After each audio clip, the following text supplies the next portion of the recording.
to be with us today. My name is Elena Nicholson, and I'm Director of Development at Fielding. I don't do children or people development. I do fundraising for student scholarships and also for faculty research. And I wouldn't be able to do it without President Rogers, Provost Snowden, our wonderful trustees, and all of you on this call. So today is a giving day. It's a global movement to support charitable organizations of your liking. And we thought, well, you know, Fielding always appreciates every charitable contribution, but it's also an opportunity to celebrate. So we're celebrating all of you as appreciation. We're celebrating Dr. Josselson today, and we thought that would be a wonderful way to acknowledge her contribution to Fielding, her research, and share more about the new fund that we established in her honor. Our agenda is going to be the following. I will pass the mic to Provost Snowden, and after her remarks, we'll have an interview with our program director, Dr. Cascardi, and an interview with Dr. Josselson, and then we'll have plenty space for question and answers and maybe some surprises. So without further ado, it is my honor to pass the mic to Provost Snowden. Thank you, Elena. Hello, everybody. Good to see you today. So it's been a wonderful day. So I don't know, Elena, it may have been about a year ago or maybe a little bit more than I went into Elena's office. You know, going into offices is something I miss, but so I just had a moment there. You have to excuse me. I just saw myself walking down the hall. So I went into Elena's office, and she's done such a wonderful job for us as our Director of Development at Fielding. And, I always love talking to her about ideas that we might have, not just around philanthropy, but really what the funds can do for assisting our students and our faculty. And I was reflecting on this Malcolm Knowles chair that we have over in HOD, our Human and Organization Development area, and was thinking that, as Ruthellen is going to retire, and what do we have that could be left behind to make sure that people know about her legacy, not just simply out there in the world, but here at Fielding, and how important she has been to us. And so I talked to Elena about, I think let's get a chair. Let's get a chair going in Ruthellen's name. And as a qualitative researcher, I had heard Ruthellen's name and read Ruthellen's name, but then I found myself in 2009 of actually being in the space with Ruthellen as she was on the Senate Leadership Committee, or faculty governance body, the inaugural group. And so I had a chance, and so I was talking to one of my colleagues and just talking about being in this meeting, and I mentioned Ruthellen's name, and she says, Ruthellen Josselson. I said, yeah. She says, she's at Fielding? I said, absolutely, right? And then there was like this sort of, I'm sure, Ruthellen, you've got your academic groupies. I mean, they're out there. I've seen that phenomenon where basically, an academician enters into the room and everybody wants a piece of you, love to do some work with you, love to hear your thoughts on this or whatever. Can you help me with my dissertation or things? So we're so fortunate to have you here at Fielding, and this fund that honors your work and the work that you've done to make sure that qualitative inquiry and methods are more pervasive as far as in your discipline. And I know that, in some institutions, it's taken for granted that qualitative research is something that you can do without difficulty when it comes to a particular institution. And I can tell you, having done my doctorate at Texas A&M University, that there were a group of qualitative researchers at that university led by Ivana Lincoln, Miss Naturalistic Inquiry, who really had to fight for qualitative methods. The IRB would often turn back student studies and just suggest that you should do a survey. And so there were a wonderful group of faculty at the university who took this charge up. And so I think that at Fielding, because a lot of our students do qualitative research, I think that it's not necessarily understood that this is not something that comes easy. at some institutions to make the case, to literally have to make the case for your methods. And then have, a body tell you should turn it this way or that way. And so I really do appreciate what you do, Ruthellen, and how you've done that, and want to make sure that we have a legacy for other faculty who also want to do research and use qualitative methods and inquiry in their research, and have some funds available for them to hold the chair, to do some projects, to continue to push forward in the work that you started, and you've laid such a wonderful ground, and not only here at Fielding, but in more broadly. So it's my pleasure to be here today and to be engaged with this conversation. And I think that we have Dr. Michele Cascardi, our new program director for the clinical psychology program, who's on the call. And I'm going to go ahead and hand it over for facilitation of this conversation, because you heard enough from me and we want to hear from the lady herself. So. Well, thank you, Provost Stoughton, for your introductory remarks and setting up an explanation of the Chair Fund. It is an honor and a privilege to be here today and to have an opportunity to celebrate the fund and to celebrate Giving Day, and to have an opportunity to speak with Dr. Josselson about her work and about the meaning of this fund for Fielding and for faculty at Fielding and the field in general. So kind of with that sort of transition from your remarks, Provost Snowden, Dr. Josselson, I'd like to begin by asking you kind of your thoughts on how you'd like to see the fund support qualitative research here at Fielding, as well as the field at large. Kind of what are your hopes and dreams and wishes for how the field will grow and be supported through the Chair for Qualitative Inquiry that was conceived in your honor, and will kind of cast forward your legacy? Well, thank you, Michelle. I'll be glad to talk about that. But first, I've never had a chance to really thank you, Monique, for dreaming this up, for having this vision, and for honoring me in such a special way. I know this was your idea, and I'm deeply touched and appreciative to you and to everybody else at Fielding who has carried this forth and trying to make it a reality. It's very special. It is very meaningful to me to have a fund, a possibility of supporting qualitative inquiry at Fielding, because as you mentioned, Monique, qualitative research has been marginalized, if not altogether, pushed to the side in psychology. And it's been my project really throughout my career to bring back really to psychology the power and the meaningfulness of doing qualitative research. And really from the very beginning, I have had the sense that studying whole people in history, in time, in their social worlds, and understanding the way in which they make meaning out of their lives and their worlds has been the most important thing we could do in psychology. And from the time I was really an undergraduate in psychology, I began to become aware that that was not the primary mission of psychology, which is what I thought it should be. And because I'm stubborn, I kind of never gave up that vision.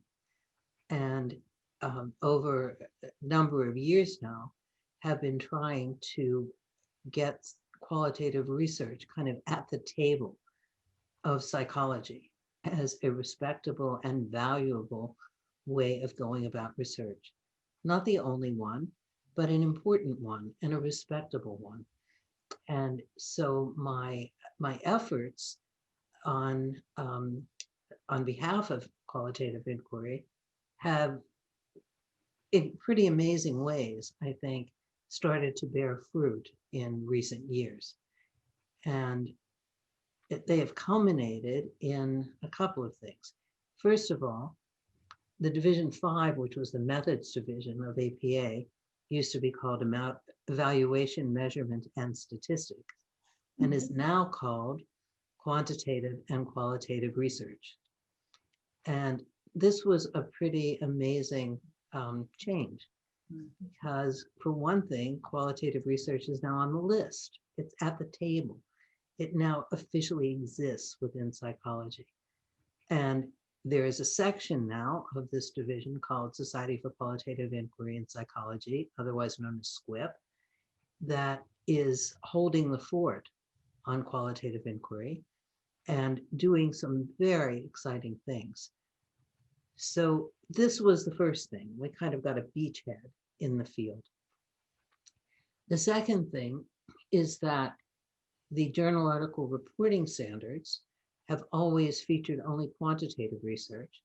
And in their last iteration in 2018, there was a separate journal article reporting standards for qualitative and mixed methods research, which was also a major coup, that this was now something that APA was publishing and letting people know that there are standards and that we abide by them and we value them. And that article, which we published, I was on the task force that made those standards. That article was the most downloaded article of all APA journals in 2018. And we have just learned that it's also the most cited article from all APA journals in 2018. So we're finding out that there's really a lot of interest out there. Now, when we got the section of the Society for Qualitative Inquiry in Psychology, we also got an APA journal. And I have been editing that journal now we're in the end of our 7th volume. So I've been working on this for 8 years. And that journal is doing splendidly. We are getting lots and lots of attention and lots of downloads. So my project of making qualitative inquiry respectable and valued in psychology seems to be bearing fruit. And not only in terms of my efforts, but with a whole lot of people who have engaged themselves in carrying this forward. And I told the story, I think, at one of the graduations in recent years of having gone to the last SQIP conference and standing sort of against one of the walls during one of the breaks and looking around and seeing 4 generations of people in this room. There were probably about 250 people there. So I'm looking around and I saw people of my generation, the founder generation. And then I saw people who were perhaps 20 years younger, also people who were associate and full professors who had come, many of them with their students or with their colleagues, to present at this conference. And then there was a large group of people who were in their 30s and 40s who were assistant professors, and they were very lively and excited. And then there was a lot of people who were graduate students, and they were just incredibly full of energy. They were dashing about and they were full of ideas, and they were saying, we should do this and we should do that. And I'm watching all of this and thinking, this is wonderful. You know, this is really going to carry forward. There are young people, there are people of all ages who are so enthusiastic about now having a place to come and talk about their interest in this work, who are doing all sorts of things, from developmental kinds of studies to social justice studies to action research. Just, I mean, it was so diverse in terms of the work that people were doing. But what bound them is that they were all using qualitative methods. Now, the question often comes up of, well, where can I go and really study this? How do I get away from those universities or departments which are going to force me into a hypothetico-deductive way of thinking, even if I want to do a study that will necessitate other kinds of methods than creating variables and measuring them? What if I want to study people in depth? What if I want to use interview kinds of methods? Where can I go? And my dream has been that fielding would become an answer to that question, that this is a place where you can go where qualitative methods are valued and taken seriously, and that there's really excellent people who can help you learn how to do this and can help you turn out a study that you and others will be proud of. And as I look at the people who are here, I see a number of people who had been my students, Evie and Sally, who did just wonderful qualitative dissertations, Andrea, who has most recently done one, and Janelle, who I didn't get a chance to say hello to, is one of the ones that we published a study together. She was the first author because this was her dissertation, that has been very well cited and really had impact on the field. So it seems that fielding is a place where this work is bearing fruit. And the idea of this fund to continue to support this kind of work, I think is terribly important. And I think will attract really top-notch students to fielding because they will see it as a place where they can follow the kinds of dreams that I had as a graduate student to do this kind of work. And I was fortunate to have someone who supported me in doing it, same person who supported Sherry in doing her work, because she also did a qualitative study back then. And so we were lucky that we had the mentorship. And it's terribly important that that mentorship be available at fielding. So if this fund would make that possible, I would just be just so thrilled to know that this will continue, as long as we're all here. That's a long answer to a short question, Michelle, but that's what happens if you ask me a question. Thank you for that wonderful answer. And, it sounds as if, you're one of the hopes and visions for the fund is that it really does sort of create an environment that continues to support qualitative methodologies, and that becomes a real space where faculty and students would like to come and study and receive mentoring and do the kind of work that promotes kind of the vision that you had decades ago and the kind of legacy that you've created. I think one of the things I'd like to do is to sort of take a step back, because as you've reflected, psychology has not always been warm and welcoming to the qualitative approaches. And I'm particularly curious sort of what sustained you through challenges over the years to sort of keep your eye on the value and importance of this methodology, and what really motivated you to persevere. Okay, I can talk about that, but I just want to amend my previous answer because I realized there was another part I wanted to say. That I wanted to mention that another student who did a fabulous dissertation and who is now on our faculty, Susan Goldberg, is one of the people who I'm hoping will carry this legacy, as is Amy Taylor, who's also here among us. So the part that I didn't say is that the potential is already here. We already now have several really excellent faculty members who have this vision. And the question of vision is really the main answer to what you just asked me, Michelle. How did I sustain myself? And besides the fact that I'm pig-headed and I don't take no for an answer easily, I came into psychology with a passion for literature as well as psychology. And the reason I love literature is because it depicts the human condition in profound ways.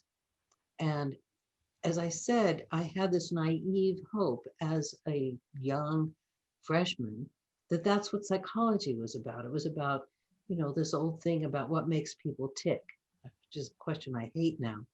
But I bring it up because that's what I thought we would be talking about in psychology, as we talked about in literature classes, is how do we understand this protagonist? How do we understand the choices that this protagonist is making? What are the forces that are operating on her or him? What are what's the social world of this person like? How do we understand what this writer is presenting us with in this human? And when I got into psychology, that largely is not what people were talking about, except that I did have my first professor of psychology, Dr. Donald Brown, who stayed a close friend now until he just died a year ago. and he did a freshman honors seminar that I had the good fortune to be part of. And he had been trained in the, the old classic department at Harvard that Edward Boring was the head of. But he had also had an opportunity to study with Allport. And I remember that in one class where we were talking about some studies, he said, sometimes the best way to learn something about someone is to ask them. And that was a kind of heretical thought at the time. It seemed so obvious to me. Why would anyone even be saying that? But within psychology, that was not something that one did. You didn't learn about people by just asking them. So I held on to that line.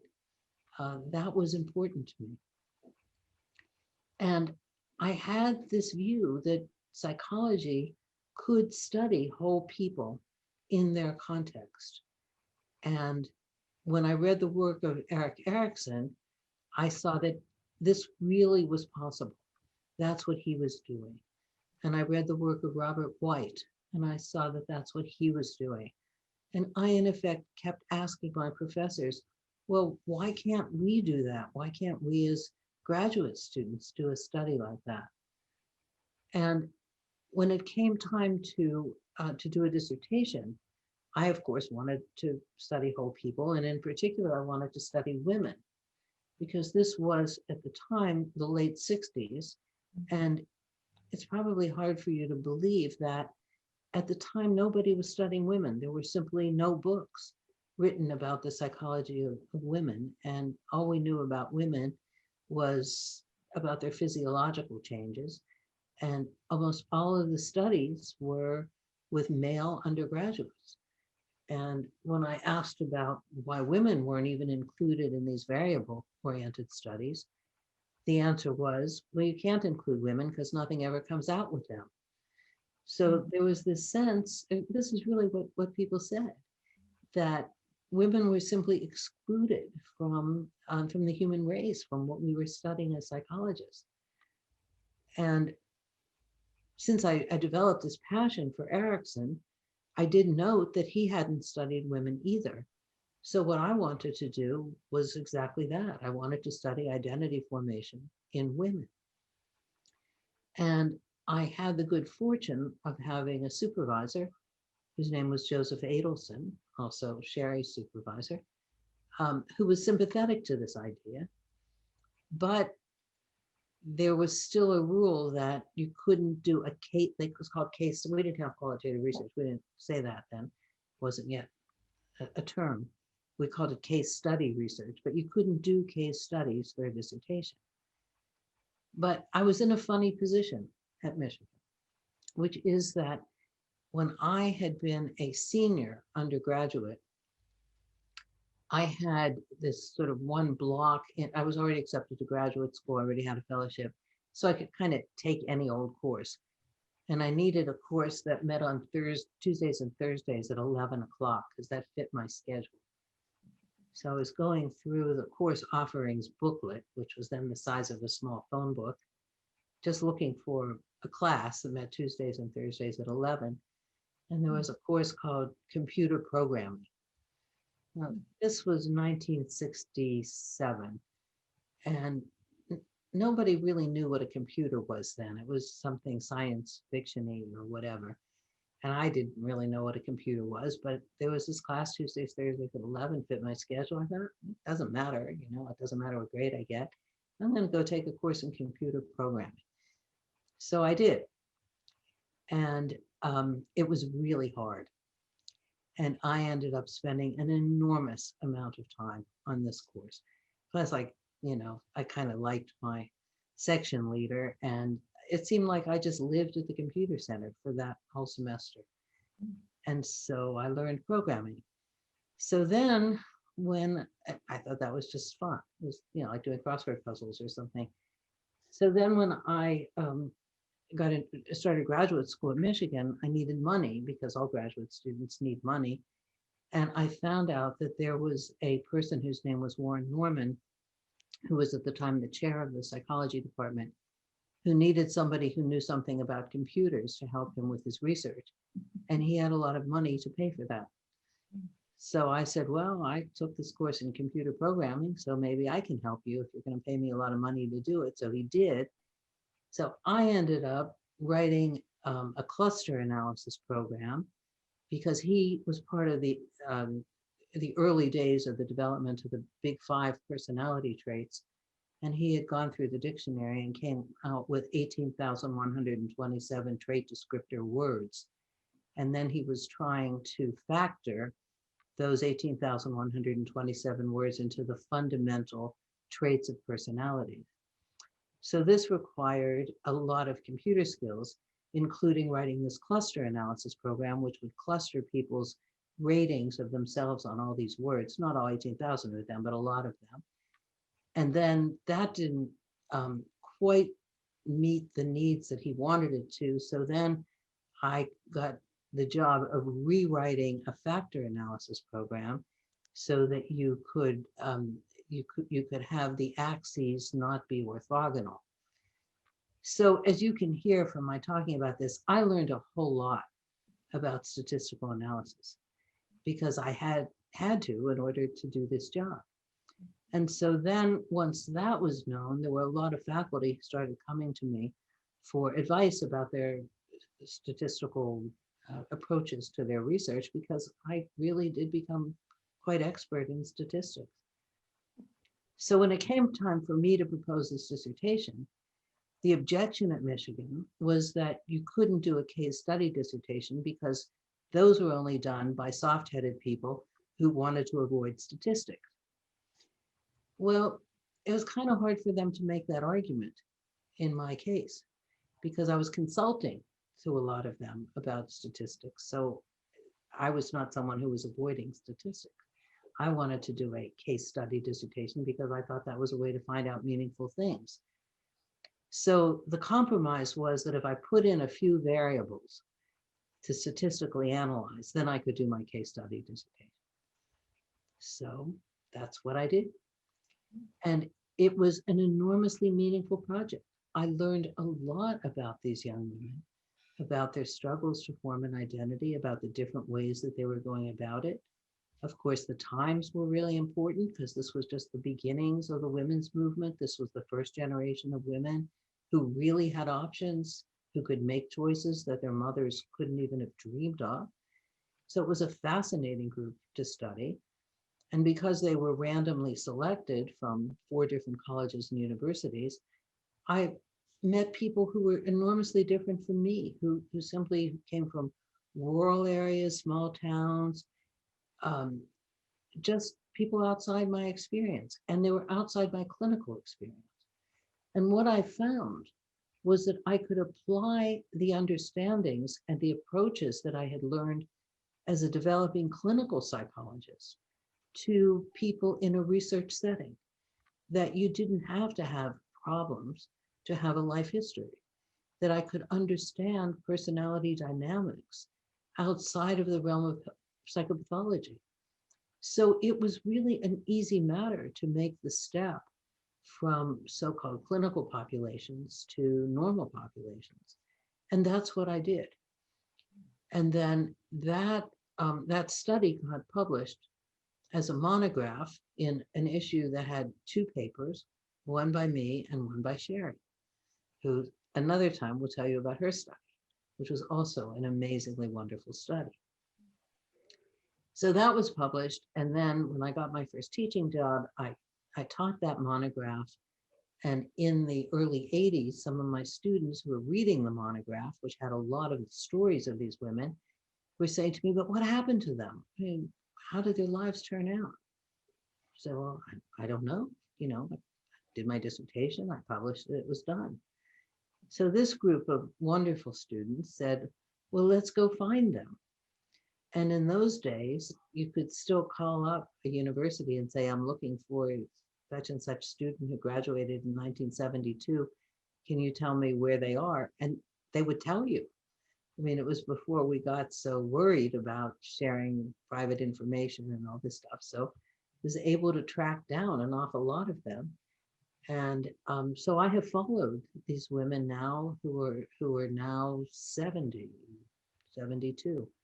And I followed them as their lives have unfolded. And at each point, there are wonderful new things to learn.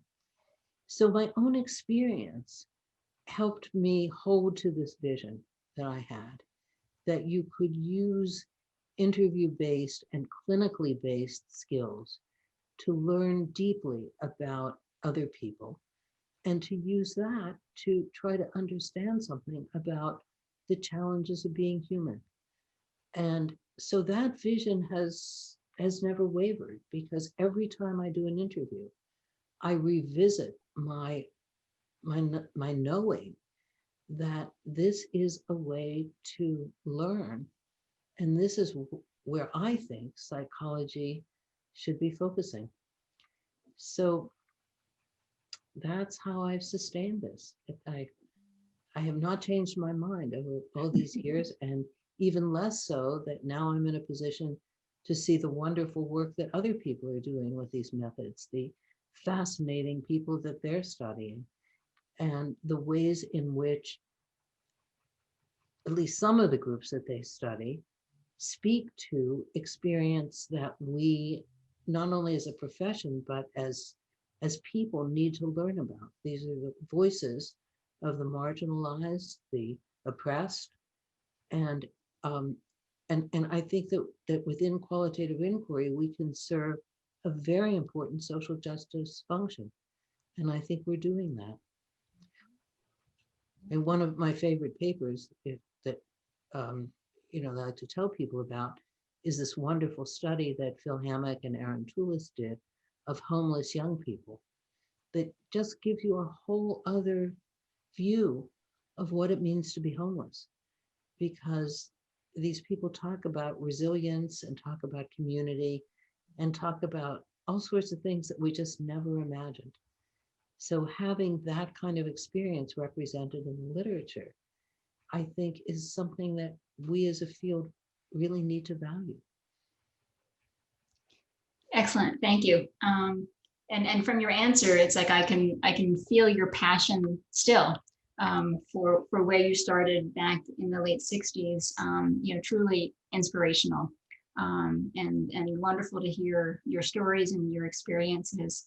One of the things that I wasn't planning to ask you, but listening to one of your students at the beginning of the talk kind of inspired me to ask you this question, which is sort of what it has meant for you in terms of meaning and identity to shape, and through mentoring, the identity of the students that you've worked with over the years. Oh, that's a great question, Michelle, and I appreciate it. I have felt, again, just very honored and very touched to be able to help my students follow their passions and do studies about questions that were real questions for them, rather than just make up a question so that you could do a dissertation about it. I felt like my students have themselves been passionate about the work that they've done, and therefore they have to speak for themselves, but then doing a dissertation then, rather than being this painful, awful process to go through, has been a labor of love.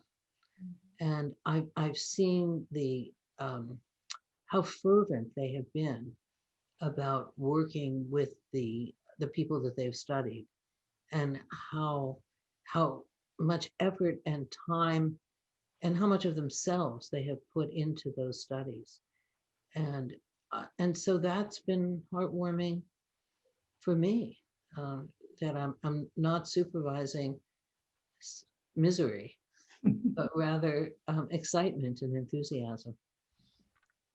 I mean, they can speak to it, but I'm looking at them. I'm looking at Sally and Evie and Andrea and Susan and Janelle, and I think that I'm reporting accurately. Excellent. Thank you for sharing that.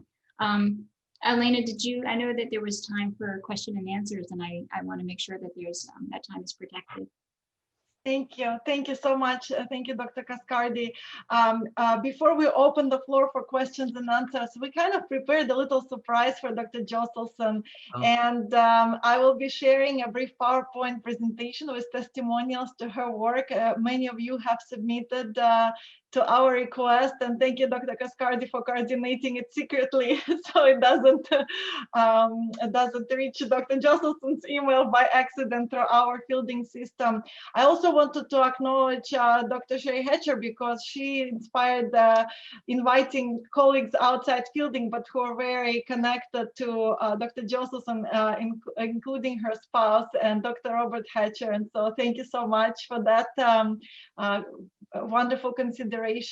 And early on this call, we had President Katrina Rogers, who had to jump off, but she also wanted to, to acknowledge the importance of this fund and to celebrate Dr. Josselson. And finally, we also have our faculty trustee, Dr. Edgar Gupta, on the call. So I wanted to give shout out. It's very special when trustees attend our event. So without further ado, I'm going to share the screen and I hope you all can see it. Give me a shout out. Okay, I'm gonna start the slide deck.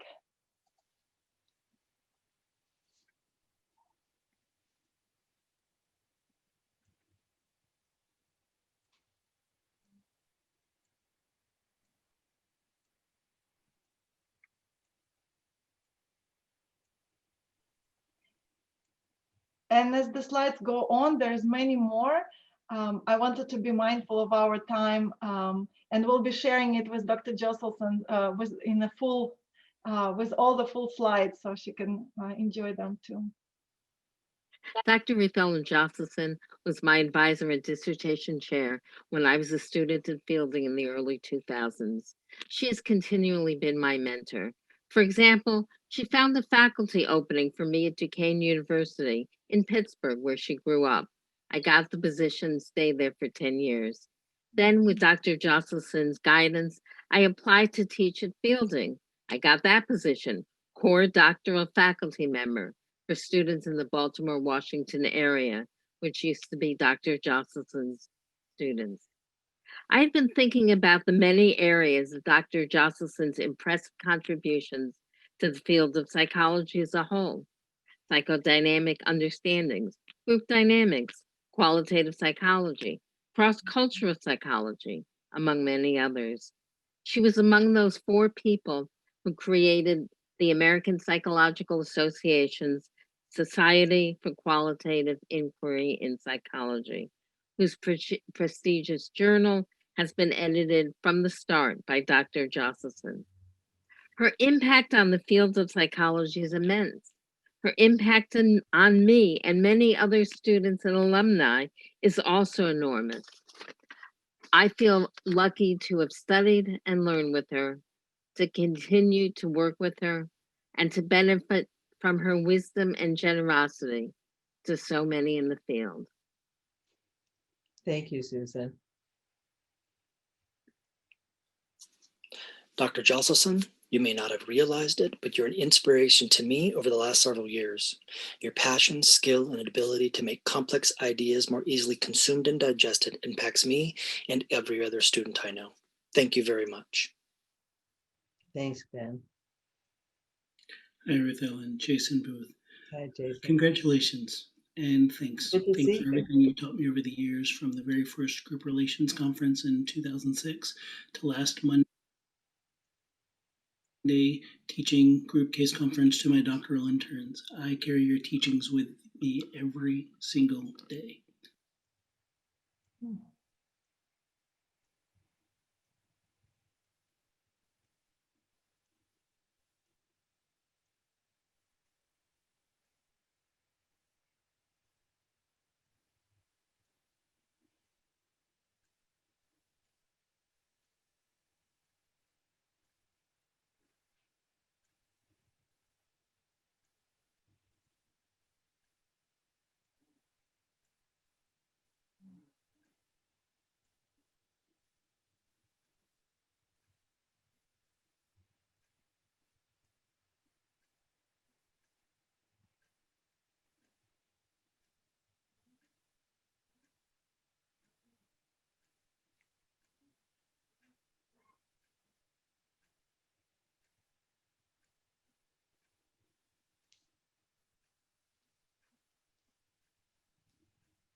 There's many more testimonials that we've had. So. Thank you so much. It's just so wonderful to see these notes from people that I haven't seen for years and years. I'm so touched. I mean, it's just lovely. Just lovely. It's really wonderful. We wish we could celebrate you in person with everyone together at the fielding session in a greater gathering. That would be lovely. That would be lovely. Yeah. And I'm so glad to know that all those people are doing well. Some people from a long time ago. And thank you everyone on this call who have contributed. Dr. Josselson generously is matching your contributions, and we if you haven't done so yet and interested, just go on giving.fielding.edu and you will see Dr. Josselson photo and the campaign. So thank you very much. I don't know if anybody wanted to just unmute yourself and ask questions or.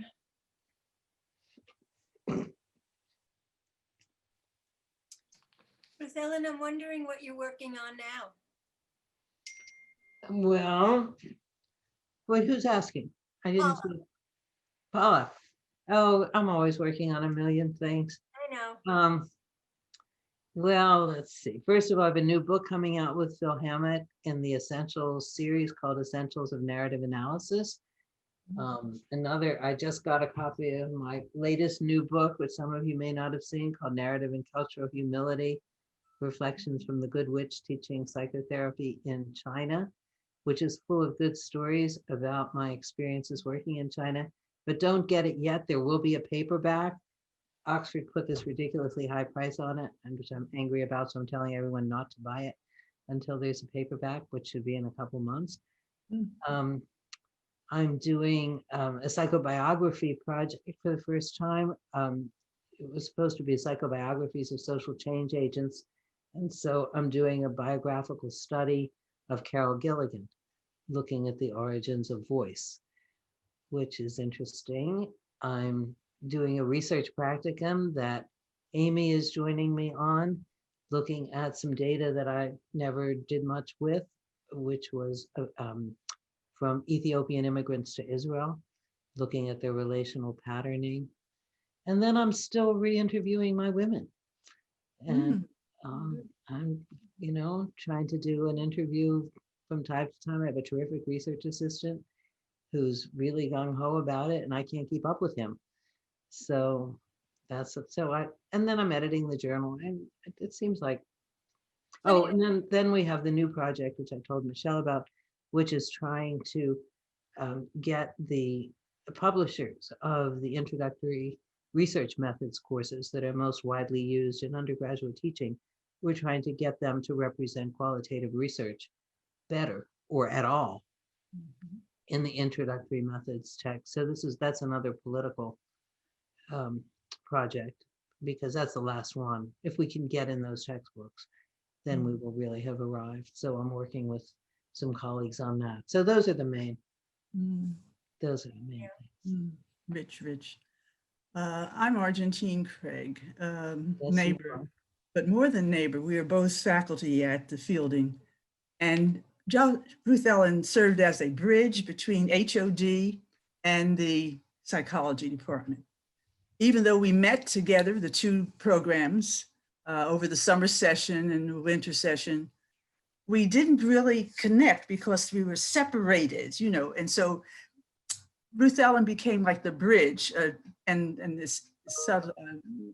it's really kind of interesting that today I also sat on the tribute to Charlie Seashore, Elena, that you had also managed, and Charlie is the one from HOD that introduced me to Ruthellen, and therefore the friendship really clicked, because Ruthellen was invited to sit in on some of our sessions, HOD sessions in Columbia, Maryland, with Charlie and the graduate students there, and we kind of not juxtaposed, but we sort of saw the Tavistock method of group dynamics and the NTL method of group dynamics. And it was just such a such a revelatory to me in how people get together based on where they're coming from, using themselves as instruments for change, but at the same time being aware of their interests, who they are as individuals in the society. So after that, we have had dinners together, and I met Holcomb, and where is he? He's there. He's there. Yeah, and just delightful, neighborly kind of thing, even after I retired from fielding in the year 2000. And Ruthellen, I can't believe it's been 20 years that I retired from fielding, but still engaged and involved with making change in the society through politics and through social justice issues. Yeah, I'm so glad to see Paula, who was an HOD student, and I got a picture of you and me, Paula, on the day that you gave your defended your dissertation. Yeah. Yes. It's so good to see you now. I mean, that's been years. Yes. 95. I graduated in 95. 95, that's right. Mine. But Ruthellen has been like the intellectual, humanistic guru in terms of bringing together parts of the organization called the Fielding Graduate University. And all of us are doing the work together towards this common goal and common end. So I'm glad to be here and to contribute to your scholarship for students in the field. Thank you. I think Provost Snowden had a question, and then I also saw Evie and maybe Dr. Singer and Dr. Schoenholz-Reed. It's interesting. So this is dovetailing actually off of Argentine's comments here. So Ruthellen, I was wondering if you know, there's many students here at Fielding who don't know faculty in other programs, and therefore they don't know the great works that you do and how all of this is really the tapestry that makes up what makes Fielding so unique, right? And so if a student, let's just say in another area, maybe our IECD program or some other program, if I was to be asked, what could they read that you've written that you would recommend for them to get insight into, just some insight as to the work that you've done or what you might see as important? So just one writing, let's just say, that's all they're going to do. They're going to read one thing. What would you recommend they read? You know, Monique, I think the honest answer is that I tell them to read the last issue of the journal to kind of get a feel for how qualitative research is done, rather than my telling them how it's done. Just, you know, look at some of these studies that people have done and see how you feel about it, how you think about it. I don't know if that's a cop-out question, but I will answer it. I answer it. I want to answer the question for you. If anybody's not familiar with Ruthellen's work and they want to be excited about what can come out of this work, read Playing Pygmalion. Well, thank you for that. That's one of my favorite, and it's you know, that's the one where my editor left and the publishing house closed right after that was published. So thank you for saying that, Andy. That's a book that I've always been really fond of. Yeah, Ruth, is it my turn now? Yeah. Okay, hi. First of all, Ruthellen, I'm just so thrilled, and I wouldn't be what I'm doing today without having worked with you all these years. And although I'm not doing psychology exactly, whatever I learned with you and with all of us are still with me. So here's my question. It may be, you may not be able to answer it right now, but since Argentina mentioned HOD, and as you know, Ruthellen, I've been doing work with Valerie Benz over on HOD, sort of continuing my Fielding connection. My question is, and I came upon phenomenology through Valerie Benz, I've become, quote, a phenomenologist because I've written some papers with that methodology. I see that as a especially transformative phenomenology as a narrative method. And I wonder, I see a connection there, but I don't see any connections being made. So could you help me understand if indeed phenomenological methodology is narrative and qualitative, or just what that connection is, or why it isn't? Yeah, it's a wonderful question, Abby, and it's worthy of a longer conversation, which maybe we can have separately. But phenomenology is certainly a method within qualitative. Okay. But what its relationship is to the others really has more to do with its philosophical basis than what you actually do. So, but this is another frontier that we have to struggle with within qualitative inquiry, which is that now that it has gotten more successful, more widely used, there's a lot of people who are doing the same thing under different umbrellas. And we have to really think about whether we should sort of put down these umbrellas and get under the same tent. And I think we're going to take that up at the next SWIP conference. So if you're interested, come. It's probably going to be online. But we'll probably, I think we're going to put together a panel where people who represent these different approaches will get together and kind of duke it out. All right, well, thank you. Yeah, I didn't expect a long answer. Yeah, but it's a lot, it's a complicated I like question. making those interconnections, and especially within field. We'll talk about it more. I hope we'll talk more anyway. That would be nice, yes. Was there somebody else on your list? Yes, Ruthellen. Hey, Judith. I wanted to speak to you about another part that hasn't been mentioned yet. You as the clinician, as a therapist, which has certainly influenced your work as the narrative researcher. And I have the good fortune of continuing to work with you in this way and let everybody know how compassionate you are, how loving you are, and what a good friend you are. I love you. Thank you. I love you too.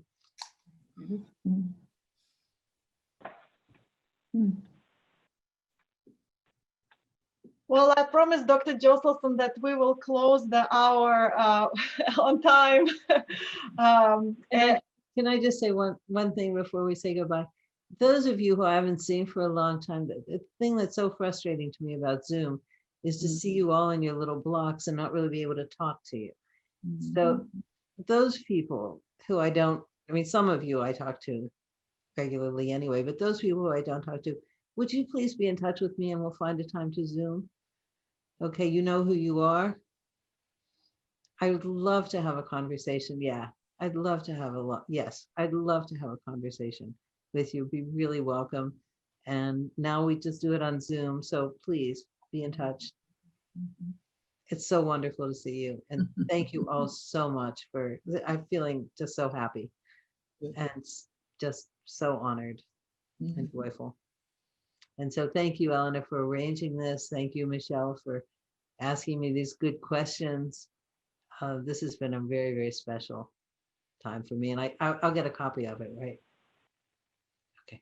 Yes, everyone will get a copy of the recording as well as the PowerPoint presentation. We'll make sure it will reach you. And of course, Dr. Josselson gets the priority. And thank you, Dr. Cascardi, for jumping on and helping with organizing this special event, and for all of you for your contributions, for being here today. And thank you, Dr. Josselson, for all your work and for being available today to spend time with all of us. No, I wouldn't have missed it for the world. It's really special. Thank you again, everybody. So, bye-bye. Until spring. Thank you. Until spring.